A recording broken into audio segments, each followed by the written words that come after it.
But a far darker inference in Longlegs is that Ruth had prayed for her and her daughter's protection, but they became victims of Longlegs anyway.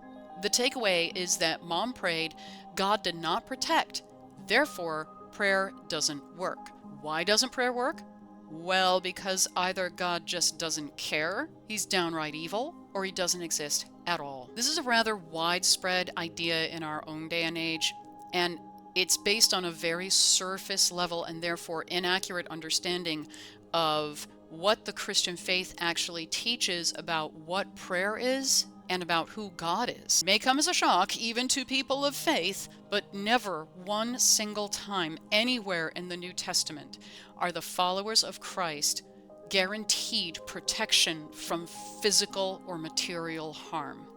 In fact, Christ promises his followers the exact opposite. According to the Gospel of John, some of Jesus' final words to his disciples were, "In the world you have tribulation, but be of good cheer, I have overcome the world." We do find guarantees of physical protection in some parts of the Old Testament, especially in the Psalms and the book of Proverbs. But there are also many figures throughout the Old Testament who endure severe trials and hardships. Joseph, the Old Testament Joseph, not the one in the Gospels, was his father Jacob's favorite son. His jealous, hateful brothers formulated a plot to kill him, but decided against it and sold him into slavery instead.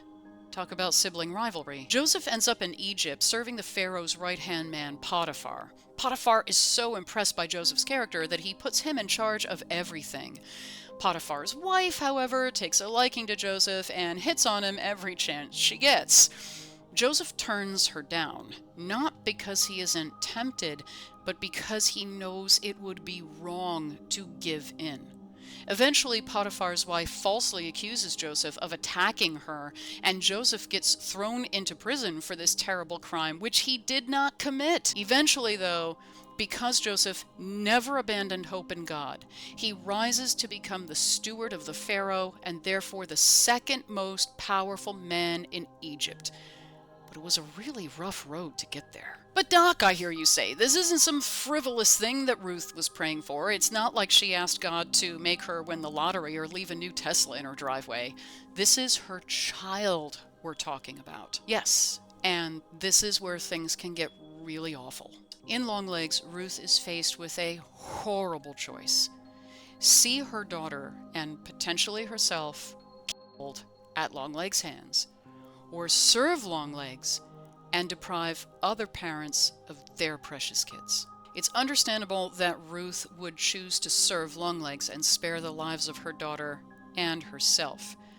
But the alternative, as horrible as it would be to endure, is that if she didn't make that choice, then her daughter's death and potentially her death would actually have been Longlegs' choice, not Ruth's. Longlegs would be the one making that happen.